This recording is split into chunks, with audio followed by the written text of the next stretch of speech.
प्यारे बच्चों, हम पढ़ने वाले हैं कक्षा 5वीं गणित से परिमाप के विषय में।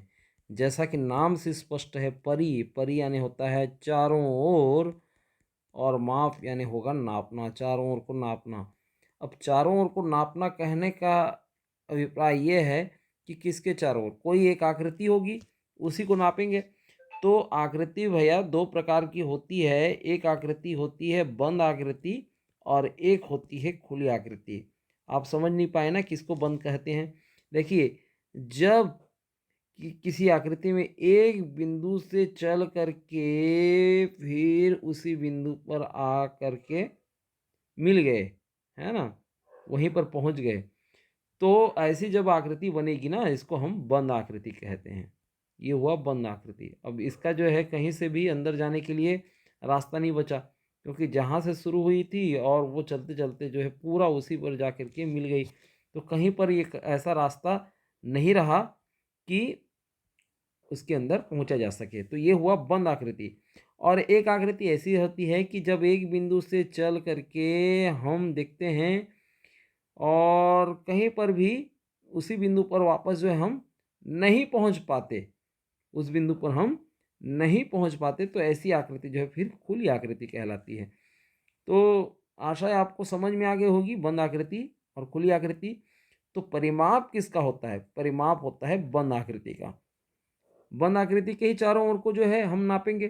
तो बंद आकृति के चारों ओर की लंबाई को परिमाप कहते हैं।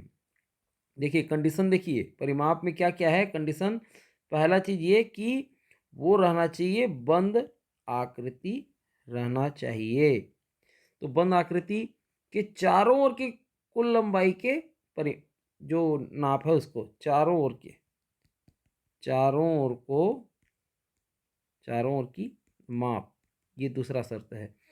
अब देखते ये हैं कि जैसे ये एक आकृति है जिसको त्रिभुज बोलेंगे। क्या है ये? त्रिभुज। अब त्रिभुज जो है इसके हम देख रहे हैं, क्या देख रहे हैं कि इसके अंदर में कहीं से भी हमको रास्ता नहीं है। मान लें ये है आपकी बंद आकृति, तो त्रिभुज का परिमाप होगा।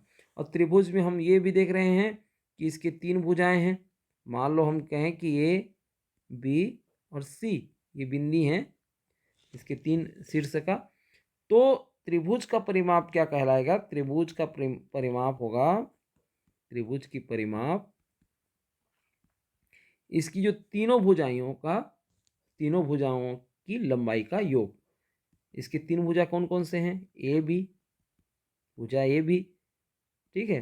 फिर उसके बाद देखें तो भुजा ये हो गया बी सी, और फिर ये ए सी। तो इस प्रकार से देखें तीनों भुजाओं की लंबाई का योग त्रिभुज का परिमाप कहलाता है। और यदि हम देखें तो जैसे कि आयत है, आयत आमने सामने की भुजाएं आपस में बराबर होती हैं, उसको आयत बोलेंगे। तो ये जैसे ए बी सी डी, तो हम यहाँ पर देखते हैं कि लंबाई इसमें कौन सी है? लंबाई है ए बी, ठीक है, लंबाई आपका ए बी। और उसके बराबर ही कौन सा है? आमने सामने की जो है लंबाई जो है बराबर होती है, तो उसके ही बराबर सी डी भी होगा। और चौड़ाई कौन सी है? चौड़ाई हम देखते हैं तो है आपका ए सी, और इसके बराबर आपका बी डी है। तो हम ये देख पा रहे हैं कि ए बी और बराबर सी डी, मतलब दो लंबाई हो गया, दोनों बराबर है ना, दोनों बराबर हैं। तो दो लंबाई और हो जाता है आपका दो चौड़ाई, मतलब दो गुणित लंबाई दो गुणित चौड़ाई। या हम ये कहें कि दो लंबाई धन चौड़ाई, ठीक है। तो ये हुआ आपके आयत का परिमाप। और यदि हम देखें वर्ग की बात करें, किसकी बात करें? वर्ग की, तो वर्ग होता है इसके चारों भुजाएं आपस में बराबर होती हैं। तो यहाँ पर हम ये देखें कि मान लो ये भुजा है, तो इसी भुजा का ये भी भुजा रहेगा, ये भी भुजा रहेगा, ये भी भुजा रहेगा। तो हम कुल मिला के देखें तो इसके जो परिमाप होगा, चार बार भुजा को जोड़ना पड़ेगा। तो चार बार भुजा धन भुजा धन भुजा, धन भुजा मतलब यहाँ पर एक भुजा, दो भुजा, तीन भुजा और ये चार भुजा।